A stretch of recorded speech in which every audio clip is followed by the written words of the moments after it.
Excusez-moi. Qu'est-ce que l'opinion peut détenir? Bon, nous avons été présentés devant la Chambre haute du Parlement l'économie du coût du numérique, qui est un texte très important pour notre pays et qui en réalité n'est que l'implémentation de la vision du chef de l'État, Félix-Antoine Tshisekedi Tshilombo, qui, comme vous le savez, est le tout premier chef d'État à pouvoir faire du digital, faire du numérique un véritable outil pour la gouvernance, pour le développement, la lutte contre la corruption,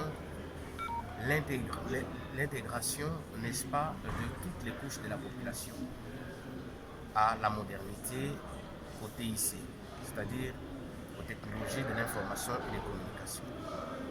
Alors l'idée était que devant les honorables sénateurs, on puisse leur donner d'abord le contenu de cette nouvelle réglementation, les différentes matières qui sont réglementées, il y en a plusieurs, et notamment sur la question des écrits, outils électroniques, parce que ça change beaucoup dans l'administration de la preuve dans notre pays. Hier, quand vous avez des SMS, quand vous avez même des WhatsApp, des messages électroniques, on ne leur donnait pas la même valeur juridique que les écrits. Alors que le monde est en train d'évoluer aujourd'hui, vous n'allez pas vous mettre à écrire des papiers pour pouvoir aller solliciter par exemple la location d'un appartement quelque part. Vous échangez avec les bailleurs quelques mails en disant je suis intéressé par votre appartement. Il vous répond que oui, d'accord, mais donnez-moi les caractéristiques de votre appartement. Il vous envoie des photos sur WhatsApp ou bien par mail. Vous approuvez, vous dites très bien, ça me va. Les montants, c'est combien, vous discutez, vous échangez.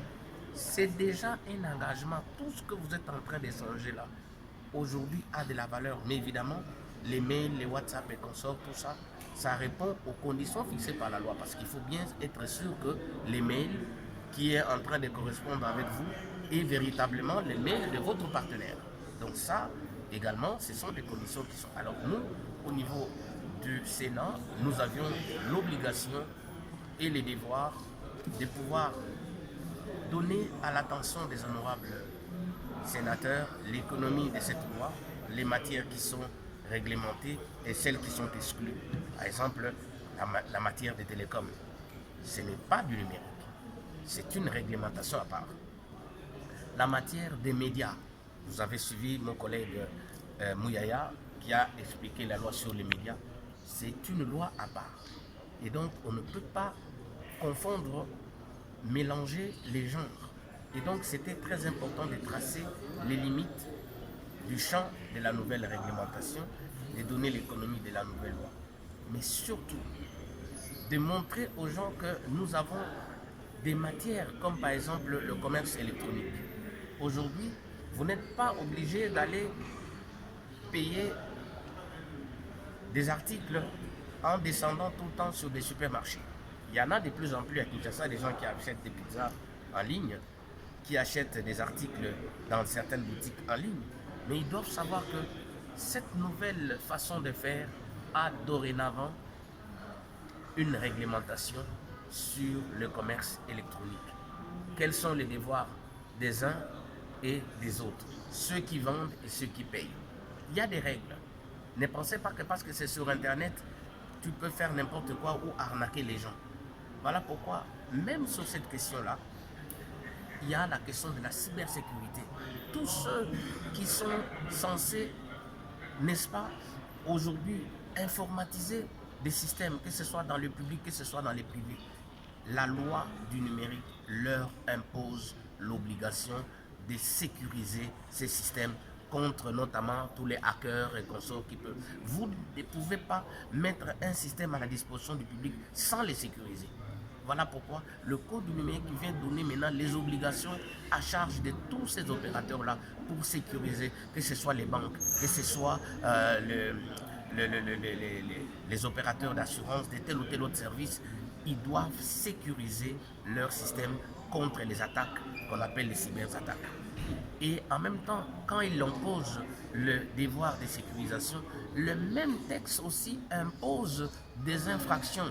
C'est-à-dire pour ceux qui ne respectent pas la loi, il y a des infractions. Et notamment pour vous qui êtes de la presse. Vous avez certains parmi vous qui ont la légèreté de mettre juste sa petite caméra. Ils commencent à s'attaquer à telle ou telle autre personnalité, à telle ou telle autre personne, en lui imputant que tel a volé, tel a fait ceci, tel est allé avec la femme de ceci et consort. Lui, il prend ça comme du spectacle, comme un moyen de s'amuser. Mais dorénavant, vous devez savoir que quand vous êtes en train de faire des déclarations qui peuvent toucher à l'honneur, qui peuvent toucher aux gens, eh bien, ces déclarations-là, vous devez en avoir la preuve. Si vous n'en avez pas la preuve, la personne victime va déposer plainte contre vous au parquet. Le parquet ne va pas vous amener par 4 chemins. Ils vont vous appeler. Ça, c'est vous qui avez déclaré, oui, c'est moi. Est-ce que vous pouvez nous apporter la preuve de tout ce que vous êtes en train de dire? Et là, en ce moment-là, vous n'allez pas dire que je vais cacher mes sources. Parce que vous avez mis cela devant le public à travers les réseaux sociaux. Et donc, faites très attention. On ne vous interdit pas de pouvoir dire ce que vous voulez.